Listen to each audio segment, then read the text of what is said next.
आज के सेशन में हम लोग बात करेंगे नॉन हिंदी मतलब जो छात्र उर्दू और मैथिली के हैं उन विद्यार्थियों के लिए आज का सिलेबस पाठ बहुत ही महत्वपूर्ण पाठ है। इसका नाम है विक्रमशिला। क्या नाम है? विक्रमशिला, जो अध्याय 12 है। कहता है यह निबंध जो है बौद्धकालीन है। कब की है ये? यह निबंध, सबसे पहली बात ये समझिए, विक्रमशिला जो विद्या है वह क्या है? एक निबंध है। क्या है ये? निबंध है। और यह कब की निबंध है? बौद्धकालीन निबंध। कैसा निबंध है ये? बौद्धकालीन निबंध शिक्षा केंद्र विक्रमशिला विश्वविद्यालय की गौरवशाली अतिथि से परिचय कराता है। किससे परिचय कराता है? मतलब इसमें 3-4 क्वेश्चन इतना दूर में बनता है, ध्यान से सुनिए। पहला तो एक विक्रमशिला जो निबंध है पूछेगा वह किस काल का है, तो वह बौद्धकालीन। और बौद्धकालीन किसका है? शिक्षा का केंद्र है। यह विक्रमशिला पूछेगा क्या है? एक शिक्षा का केंद्र विक्रमशिला विश्वविद्यालय के गौरवशाली अतीत से परिचय कराता है। किससे परिचय कराता है? ये अतीत से परिचय कराता है। इस अध्याय में प्राचीन ज्ञान परंपरा की अनेक विशेषताओं को उद्घाटन किया गया है। कौन सी ज्ञान को जी? प्राचीन ज्ञान का मतलब पुराने जमाने के जो परंपरा के कुछ बातों को इसमें उल्लेखनीय किया गया है। चलिए आगे हम लोग देखते हैं। अगला है मैं विक्रमशिला हूँ। क्या बोलता है? मैं विक्रमशिला हूँ। मुझे भारत की अस्मिता का अभेद कवच माना जाता है। पहला क्वेश्चन यहाँ मिलेगा तो मैं कौन हूँ? विक्रमशिला। और विक्रमशिला अपने आप में कहता है कि भारत की अस्मिता का वैभव क्या ये? एक कवच है। क्या ये एक कवच माना जाए तो कोई अतिशयोक्ति नहीं होगी। मेरा अतीत आज की कैम्ब्रिज विश्वविद्यालय और ऑक्सफोर्ड विश्वविद्यालय से कहीं अधिक उन्नत और महत्वपूर्ण था। मेरे यहाँ आर्यभट्ट और अतीश के दीपकन सरीखे विद्वान हुए जिनके योगदान नज़रअंदाज नहीं किया जा सकता। कौन कौन जी? इस विद्यालय में आर्यभट्ट भी आके इसमें पढ़े हैं। अतीश दीपकर सरीखे विद्वान हुए, है ना, खगोल विद्या के क्षेत्र में। खगोल के मतलब जानते भी करते हैं आप लोग। खगोल विद्या के क्षेत्र में आर्यभट्ट विश्व प्रसिद्ध कौन था? विक्रमशिला विश्वविद्यालय। कौन सा विद्यालय प्रसिद्ध था? किसके क्षेत्र में?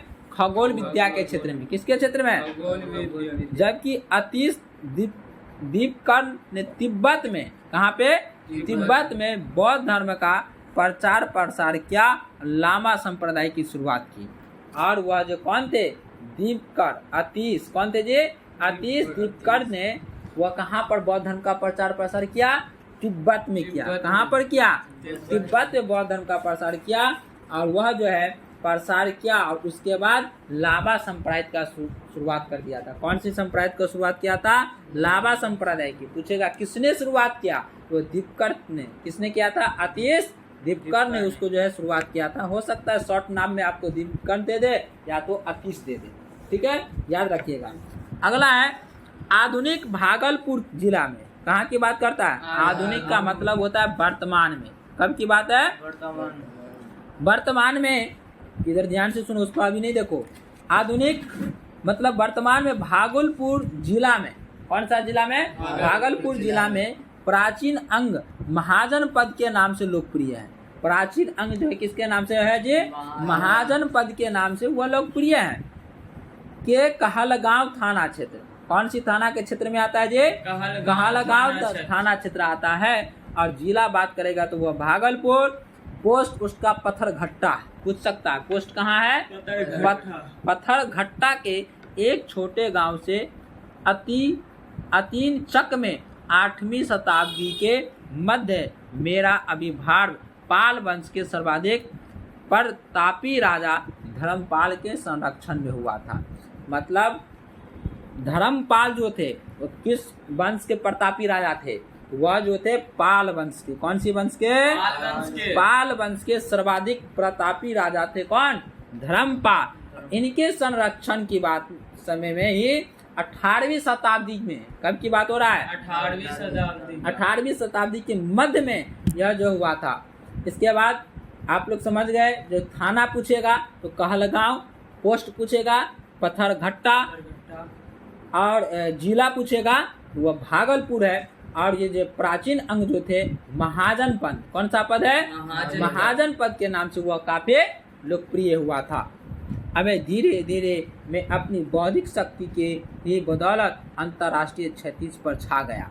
और ये धीरे धीरे क्या हो गया जी? बौद्धिक शक्ति पर वह आगे छा गया। अपने आचार्य के विक्रमपूर्ण आचरण, है ना, अपने आचार्य के विक्रमपूर्ण आचरण, उनकी अखंडनशील संपन्नता के कारण ही मैं विक्रमशिला की संज्ञा से संबोधित हुआ। किंवदंती है कि विक्रम नामक यक्ष को दमित कर इस स्थान पर विहार बनाने के कारण मेरा नाम विक्रमशिला पड़ा था। किस नाम से पड़ा था जी? विक्रम। फिर से सुनो। किंवदंती है कि विक्रम नामक यक्ष को, कौन नामक यक्ष था? विक्रम नामक एक यक्ष को दमती कर, मतलब हरा देने के बाद इस स्थान पर विहार बनाने के कारण, क्या बनाने के कारण? विहार बनाने के कारण मेरा नाम क्या पड़ गया? विक्रमशिला। क्या नाम पड़ा था इसका? विक्रमशिला। मेरे प्रांगण में 6 महाविद्यालय हैं, मतलब इनके प्रांगण में कितने विद्यालय चल रहे थे? 6 महाविद्यालय विद्यमान थे, जहाँ अलग अलग द्वार पंडित नियुक्ति हुआ करता था। अलग अलग क्या हुआ करता था? द्वार पंडित नियुक्ति किए गए थे। द्वार पंडितों में समक्ष मौखिक परीक्षा में उत्तीर्ण होने वाले छात्र मेरे प्रांगण में आते थे। और इस परीक्षा में वही व्यक्ति, इसमें इसका नामांकन होता था, रखा जाता था, जो व्यक्ति वो जो द्वार पंडित में वहाँ पर मौखिक प्रश्न पूछा जाता था। क्या पूछा जाता था? मौखिक प्रश्न। और उसके द्वारा जो सही जवाब यदि आप दे देते थे उसको वह प्रांगण में आपको रख लिया जाता था, नहीं तो फिर उस स्कूल में आपका एडमिशन नहीं लिया जाता है। आज के समय में तो कोई भी स्कूल हो, प्राइवेट जितना हो गया, बच्चा को आए फिर भी नहीं आए फिर भी एडमिशन लो, लेकिन पहले वह नहीं होता था। बड़े बड़े स्कूल में वही बच्चे का एडमिशन होगा जो बच्चे क्या करेगा? अच्छे नंबर से जवाब देगा, वो भी कैसा? लिखित नहीं, चोरी चमारी करके मौखिक दिया जाता था। तब पहले के बच्चा हुआ करता था ठोस। तो अब क्या है? अब तो देखता है सब मास्टर 10वां पास सब मास्टर हो जाता है, तो प्रवेश पा सकते थे। मतलब इस विश्वविद्यालय में वही बच्चा का नामांकन हुआ करते थे जो बच्चा उसमें क्या कर पाते थे? मौखिक परीक्षा में पास हुआ करते थे। द्वार पंडित आचार्य ज्ञान की विभिन्न शाखाओं, है ना, आचार्य जो मतलब द्वार पंडित, वहाँ पर जो अंदर आने वाले जो होता है, जो मौखिक परीक्षा लेने वाले पंडित होते थे, द्वार पंडित, वह सभी क्षेत्रों के निपुण हुआ करते थे ज्ञान से। जैसे तंत्र में, योग में, न्याय में, काव्य में और व्याकरण के प्रांगत थे। कौन? द्वार पंडित। कौन पंडित? द्वार पंडित पूछ सकता है। किसमें? वह विभिन्न शाखाओं में, जैसे यंत्र में, बोलो तंत्र में, योग में, न्याय में, काव्य में और व्याकरण के वह प्रांगत थे। कौन? द्वार पंडित आचार्य। केंद्रीय महाविद्यालय के द्वार पंडितों को मेरे आधार स्तंभ की श्रेणी रखा जा सकता था। किस श्रेणी में रखा जाता है जी? महाविद्यालय के द्वार पंडित को, है ना, विक्रमशिला में जो है स्तंभ की श्रेणी में रखा जा सकता था। उल्लेखनीय है हरिभद्र। कौन थे? हरिभद्र मेरे प्रथम आचार्य थे। विक्रमशिला के प्रथम आचार्य कौन थे? हरिभद्र थे, जो आचार्य कुलपति थे। वह क्या थे? वहाँ के आचार्य कुलपति थे। नालंदा विश्वविद्यालय के आचार्य शांति रक्षित के शिष्य होने के नाते कहीं कहीं हरिभद्र को शांति भद्र भी कहा गया, है ना। मतलब किसको? ये हरिभद्र को कहीं कहीं पर क्या कहा गया? शांति भद्र भी कहा जाता है। पूछ सकता है एग्जाम में, हरिभद्र को और किस नाम से जाना जाता है? तो शांति भद्र के नाम से जाना जाता है। वह नालंदा विश्वविद्यालय के आचार्य शांति रक्षित के शिष्य थे। और वह जो कौन? हरिभद्र जो थे वह किनके शिष्य थे? वह नालंदा विश्वविद्यालय में एक थे आचार्य शांति रक्षित। क्या नाम था उनका? आचार्य शांति रक्षित के शिष्य थे। कौन थे शिष्य? हरिभ्रत, जिसको हम लोग शांति भ्रत के नाम से भी उसको जानते थे। मेरे पास एक समृद्ध पुस्तकालय भी था। क्या था ये? पुस्तकालय भी था। तंत्र विद्या में एवं तर्क विद्या में सहित प्रारंभिक दर्शन और बौद्ध दर्शन से संबंधित ग्रंथों का यह विशाल संग्रह मौजूद था। यह पुस्तकालय में क्या क्या था? एक तो तंत्र विद्या का, तर्क विद्या का और सहित प्रारंभिक दर्शनों और बौद्ध दर्शन से संबंधित ग्रंथों का विशाल संग्रह मौजूद था। कहाँ पे? ये विक्रमशिला के पुस्तकालय में। कहाँ के पुस्तकालय में? विक्रमशिला के पुस्तकालय में। यहाँ की पांडुलिपियों की तैयार करने के लिए आचार्य और शोधार्थी दोनों अधिकृत थे। मतलब पांडुलिपि जो होता था, पहले पेज वगैरह तो होता नहीं था। पांडुलिपि जो लिखा जाता था, हाथ से लिखा जाता, कंप्यूटर तो नहीं था। उसमें जो है आचार्य, शोधकर्ता, खोजकर्ता जो था वह दोनों मिलकर वहाँ पर क्या करते थे? राजा गोपाल द्वितीय के शासनकाल में, किसके शासनकाल में? राजा गोपाल द्वितीय के शासनकाल के 15वें वर्ष में, कब की बात है? 15वें वर्ष में प्रसिद्ध ग्रंथ एक लिखा हो गया। तो कौन था? अष्टशास्त्रिका। क्या नाम है? अष्टशास्त्रिका प्रयाग पारमिता की पांडुलिपि मेरे घर ही तैयार की गई थी। यह ग्रंथ आज भी ब्रिटिश म्यूजियम में लंदन की धरोहर में शामिल है। और ये पुस्तक प्रयाग पारमिता, अष्टशास्त्रिका प्रयाग पारमिता की पांडुलिपि जो है अभी भी कहाँ पर? लंदन के। कहाँ जी? लंदन के धरोहर है। और वह ग्रंथ ब्रिटिश म्यूजियम में है। कहाँ के म्यूजियम में है? ब्रिटिश म्यूजियम में रखा गया है, लेकिन लंदन का धरोहर हो गया है।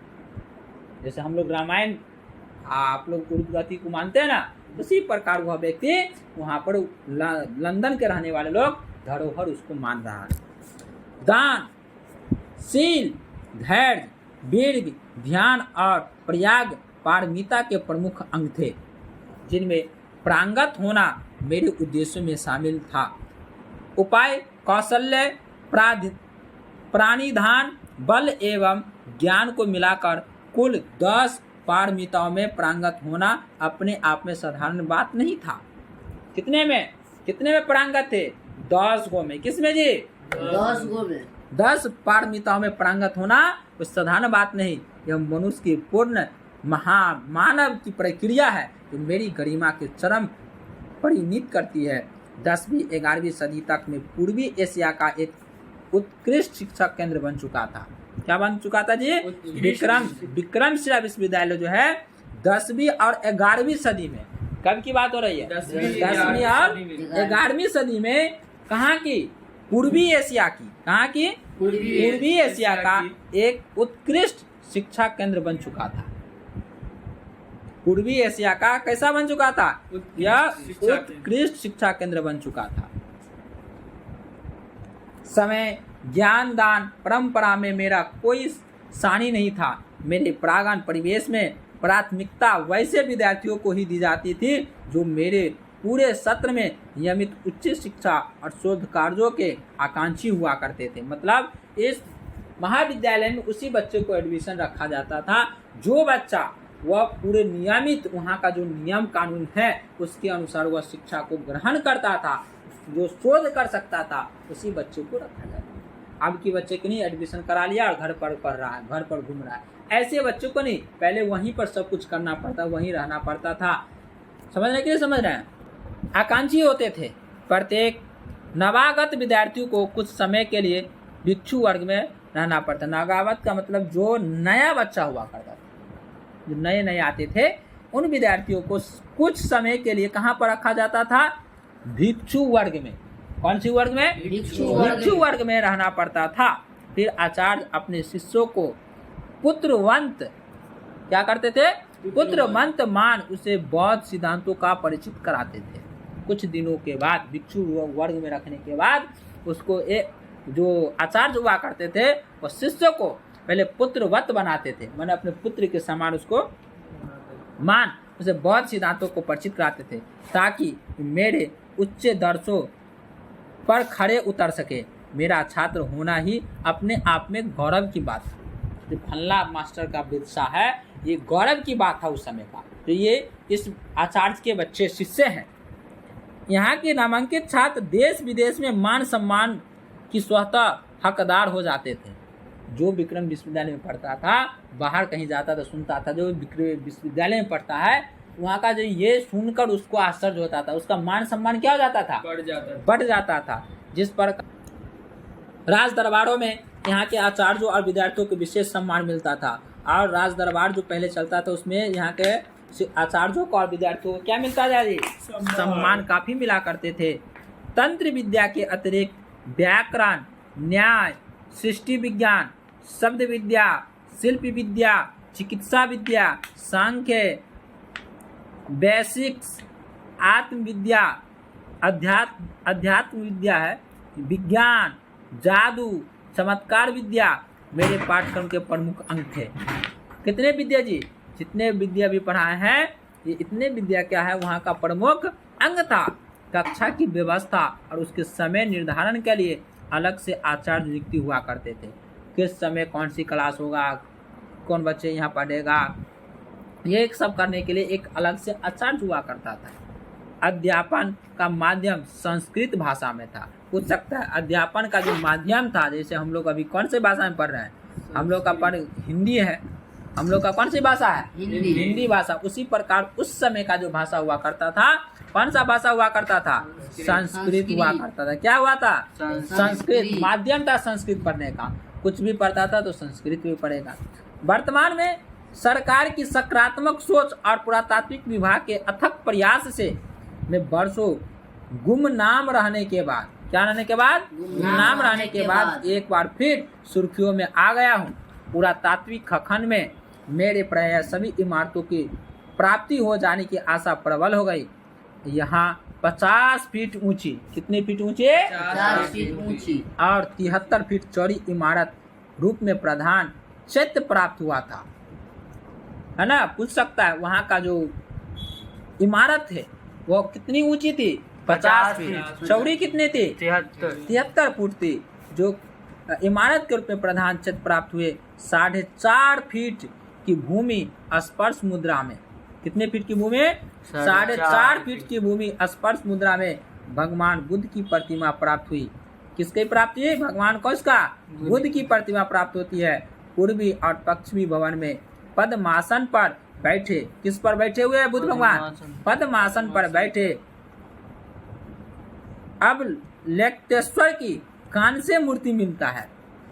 यहाँ पर भगवान बुद्ध का जो मूर्ति था वह 4.5 फीट का था। ये पूछ सकता है वह किससे स्पर्श किया हुआ था, भूमि से। किससे, भूमि से। लेकिन पूर्वी पश्चिम भवन में, कौन सी भवन में, पूर्व और पश्चिमी भवन में पद्मासन पर बैठे अब लोकतेश्वर, कौन है, अब लोकतेश्वर की कांस्य मूर्ति की प्रतिमा प्राप्त हुई।